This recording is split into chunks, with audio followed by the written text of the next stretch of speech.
Here we go.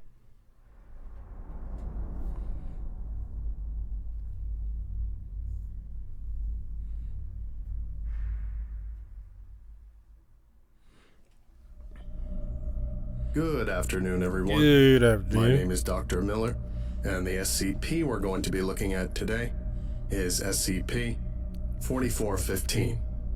Object Class, Euclid. Special Containment Procedures. SCP-4415 is self-contained within Site-17's Humanoid Containment Wing. To mitigate the potential loss of an anomalous humanoid during testing, SCP-4051 should be administered a Class S slow burn amnestic prior to each exploration of SCP-4415. The amnestic should be activated after each mission. Description: SCP-4415 is a set of extra-dimensional locations accessible through the door of the former Humanoid Containment Unit, Lambda-45. SCP-4415's interior serves as a waypoint for multiple extraspatial and extratemporal locations, which present themselves semi-randomly once the unit's door has been fully shut and reopened. Additionally, SCP-4415 is only accessible to anomalous humanoids. Attempts to re-enter SCP-4415 by non-anomalous persons have been universally unsuccessful. Reality within Unit Lambda-45 often fluctuates and does not entirely comport to baseline, but is capable of sustaining human life indefinitely. Several entities, most anomalous in their own right, have resided within for a considerable length of time due to readily accessible food sources and shelter. The primary source of water within each location is a large river, ostensibly similar throughout locations, suggesting SCP-4415 may be a vast singular geological structure. Okay, so the humanoid SCPs can go ahead and just stay forever, pretty much. It's self-sustaining. You get food, water, which is a river. I ain't gonna lie, like, I always, ever since what movie was that?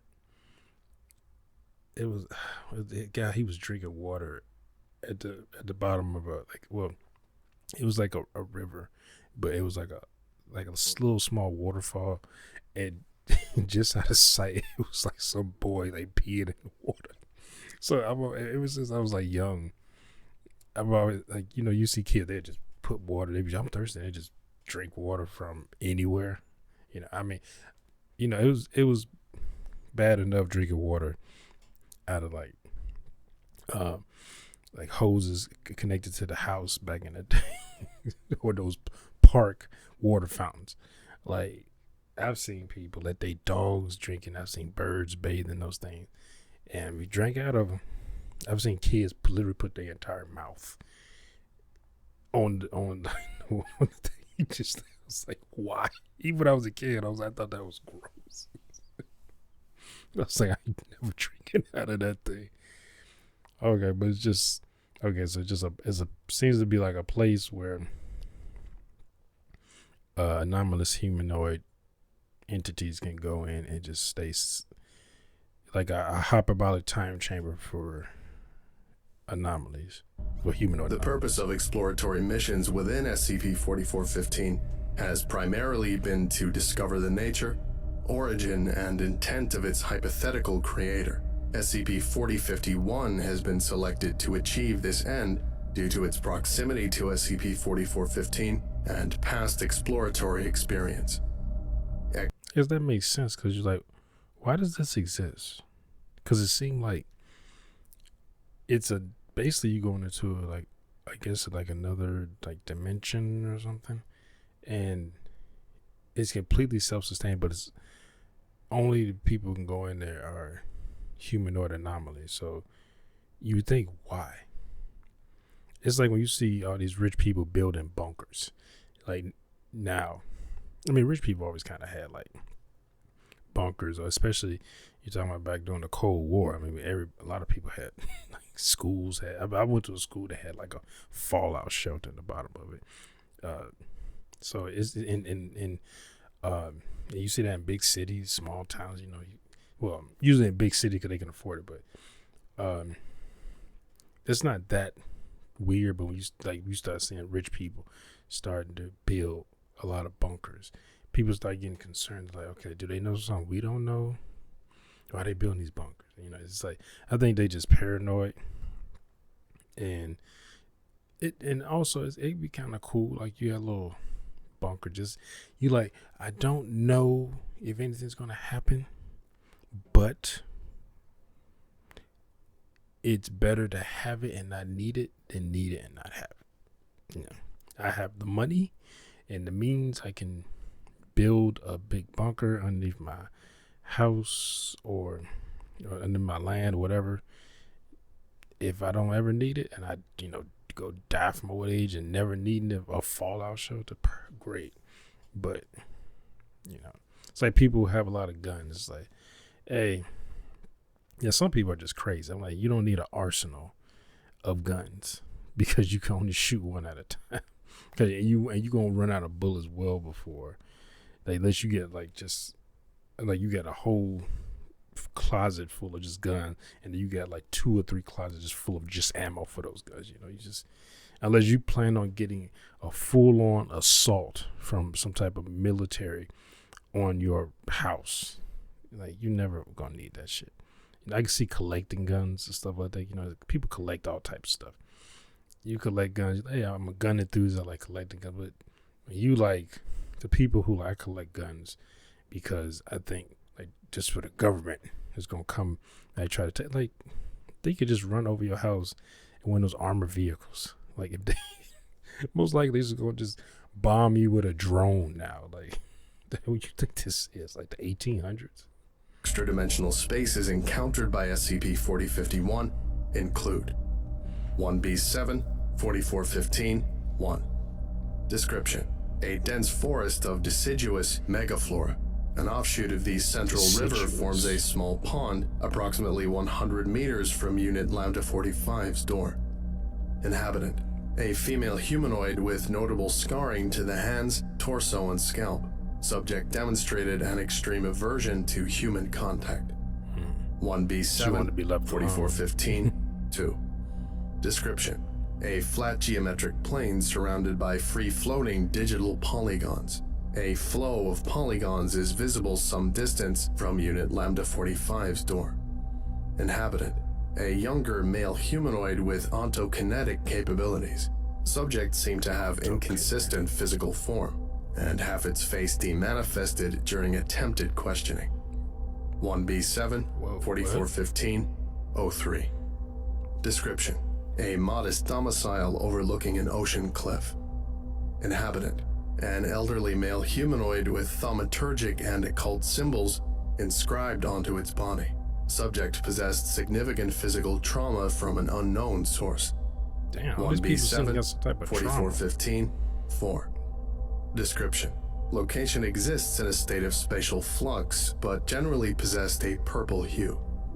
Inhabitant: an amorphous entity with metamorphic capabilities, often presenting as 2 female humanoids. Subjects possessed mild clairvoyance, but could rarely communicate intelligibly. 1B7 4415 5. Description: a stone spire, inside of which is an unoccupied and unremarkable library. A steady flow of water from beneath the spire generates the central river. Inhabitant: non-applicable. Document 4415 1. Exploration of 1B7 4415 5. Access Site denied. director eyes only. Access denied. Document 4415 2. SCP-4415 inhabitants. Site director eyes only. Access denied. Document 4415 3. RISA petition regarding SCP-4415. Site director eyes only. Access denied. SkipNet email. 1 new message. 2. Site 17 Director Thomas Graham. From Junior Researcher Natalie Reams. Subject: concerns. Hey, Graham. Concerns. Just got done reading the SCP-4415 documentation. I believe it's only been a month since that project concluded. All the excitement of working on a bona fide cross-test makes it feel like it was just yesterday, and many of the details are still fresh in my mind. That said, I had some questions about the items you restricted to Level 4 4415 clearance, given their pertinence to the SCP-4415 project as a whole. As we discovered together, the library within IB-7 4415-5 was seemingly penned by SCP-4415's creator.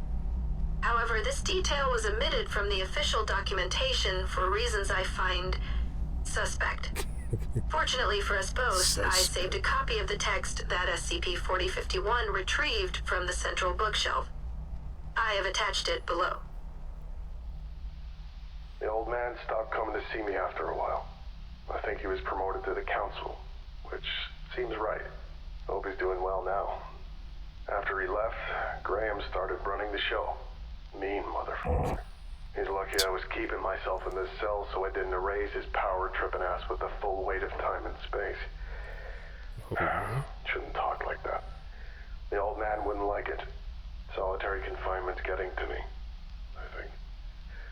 Honestly, if it weren't for my neighbors in the other units, I don't think I'd have lasted this long. First one was a teenager. The grunts outside their door kept talking about this must be some so I take it they can control anomalous humanoid. We talked through the walls sometimes about who they were and what they wanted.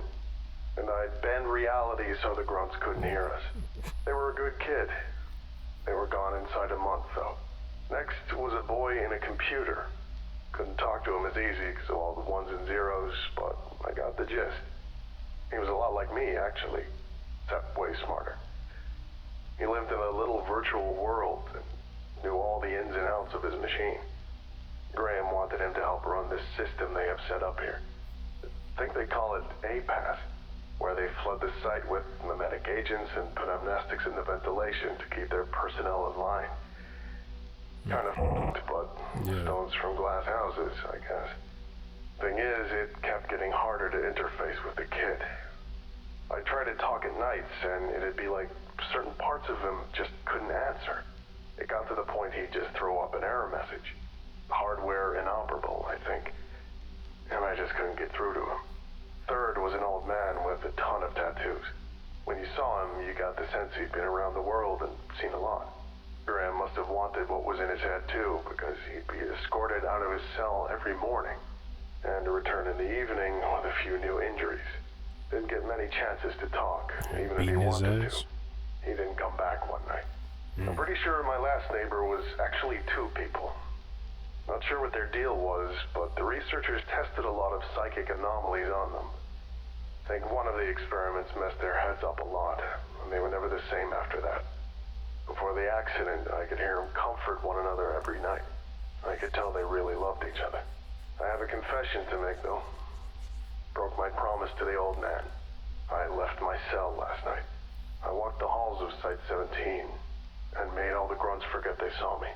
I had a general idea of where I was going, Just do whatever you want. And cement barriers. As I traveled down into the facility's depth, there was this awful stench, and it grew as I descended. Floor 6 is where I found the source. Damn it. I almost cried. 2 corpses. One young, one Oh, old. they just kill him. Computer terminal, disassembled on the ground with a nasty crack through its screen, and it was a thing. A thing that used to be 2 people. And those were just the ones on top. And the Inside Director Thomas Graham shanked me in the goddamn ribs. Oh. Never even saw it coming. Just felt the incision in my side as I fell face first into my neighbors. I turned and saw some faceless grunt motherfucker and his hands raised over me for the killing blow, holding a dagger with a glowing purple blade. It didn't look like Scranton Tech. It looked like my neighbors. I made everything stop. I made everything go away. I made everything. I made everything better. I'm going to make everything better. That knife hurt me bad.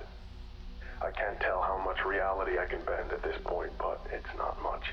I can't believe how stupid I was last night, walking into a grave. Of course, Graham knew I was here. He's been tearing anomalies apart ever since he got here in the he can build something better. He made a knife that leaches omnipotence and gave it to one of his lackeys to finish me. But I'm not finished.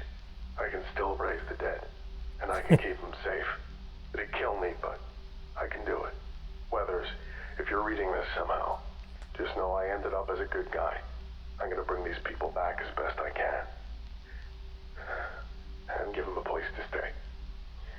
Maybe you'll come back here someday, and you can help us. You can give these people a life that was better than the one they lost. Please, somebody help us. Now then, let's drop the pretenses of joviality. The contents of this transcript are damning. I've done more digging on my own after working with 4051, and it seems like every document involving you is contaminated by redactions and mimetic kill agents. Judging by Dr. Sumerian's note in SCP-4175's documentation, the Ethics Committee has begun to notice your methods, and they aren't pleased. If someone were to forward the attached transcript to them, it would most likely set off an extensive investigation into your activities as site director. Naturally, I wouldn't do something like that to you without hearing from you first. What I need to know is that there's a rational, ethical explanation for what you've been doing. If you can give that explanation to me, and I find it convincing, I'll hold off on drafting the petition to the committee. Best wishes, Dr. Natalie Reams. You gotta be fucking kidding me. This dude is literally killing anomalies to, I don't know, try to create something better or whatever he thinks is better.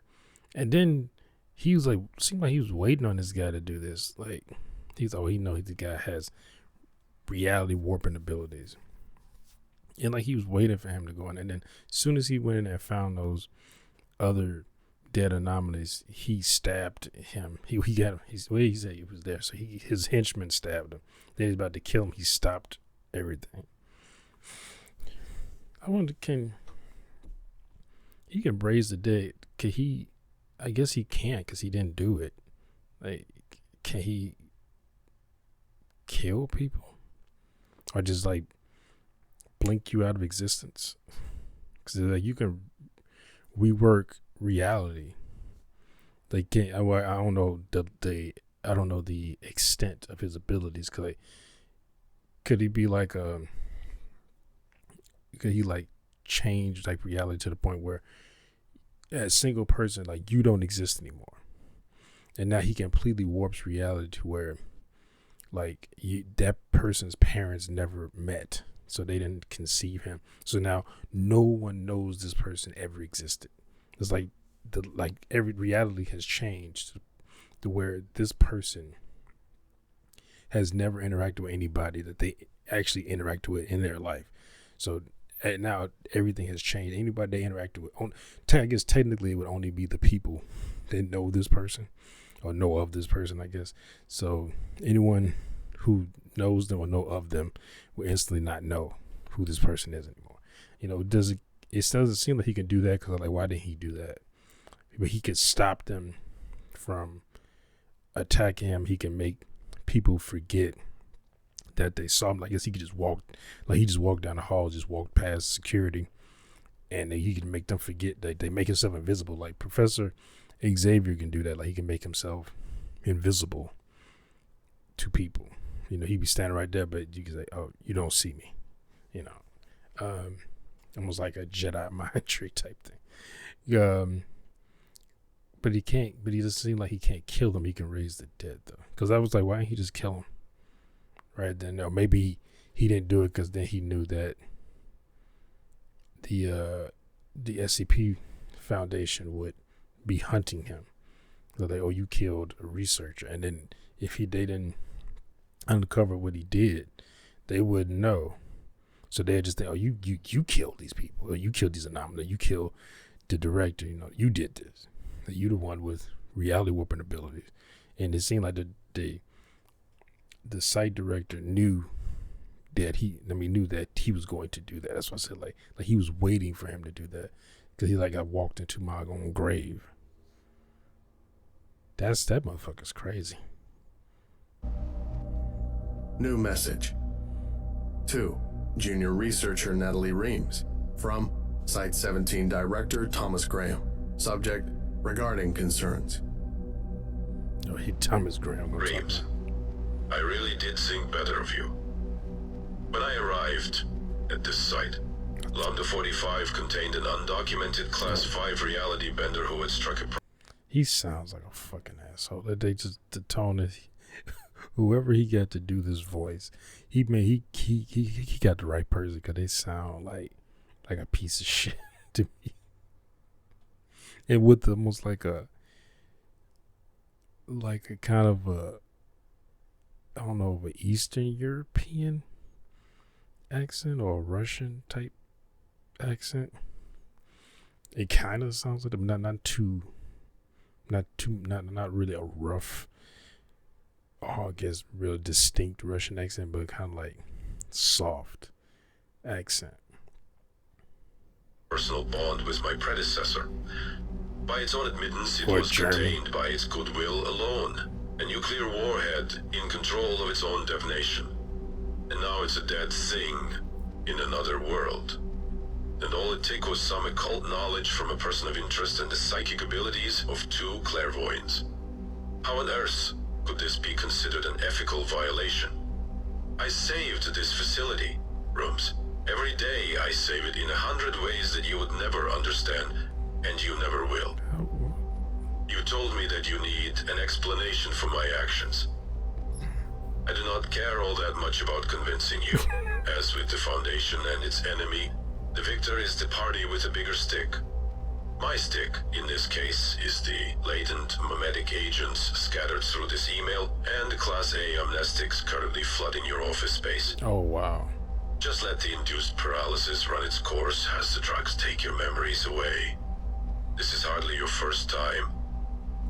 I really did enjoy working with you on the SCP-4415 project, Nodley. I could see why Tanya fancied do so. Best wishes, Dr. Thomas Graham, Director of Site-17. Wait a minute, didn't Site-17 like blow up or some shit? This concludes today's lecture. Wait, that's Thank it? you for listening, if indeed you still are, and you are all dismissed. Goodbye. So the bad guy won. He's like he said that, say, oh, and the agnostics is I would like flooding to your give a office special right thank now. you to So don't fight it. Zargaran, or do Somalia. Each of my videos.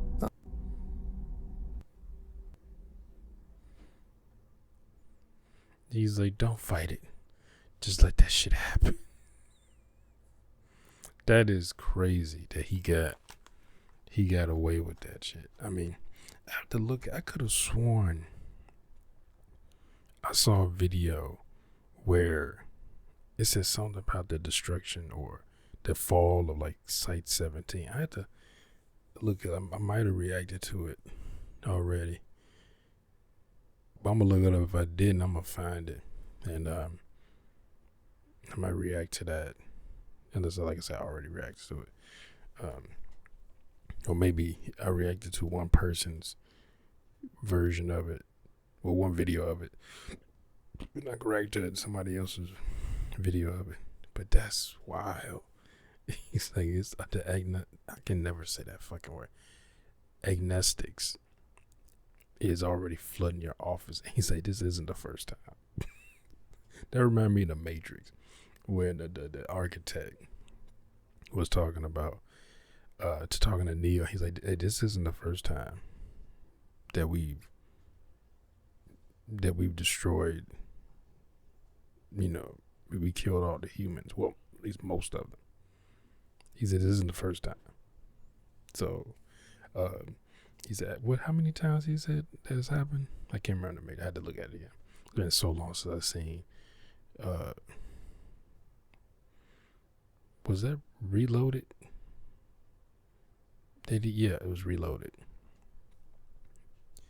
So, like, it just reminded me, he's like, yeah, we've done this. He's like, we're very proficient at it. He said, this is something, either you are, like, he's like, Neo, you are part of it. He's like, you're not like some random anomaly in a code. He's like, put you in there. He said, you're supposed to be like a messiah to these people. He said, you take, I can't have a certain many men and women, and we kill off everybody else. And then you restart, anew.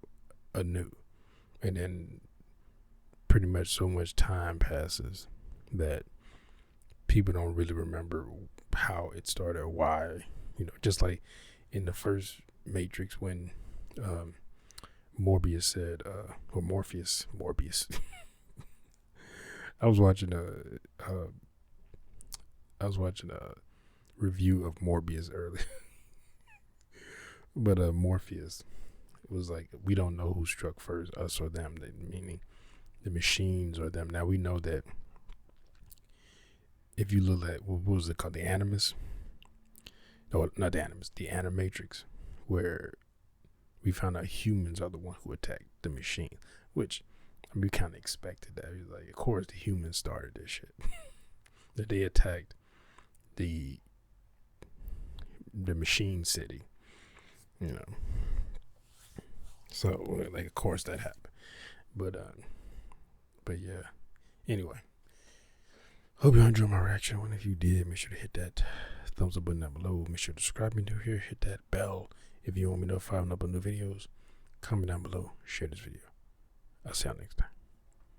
Peace.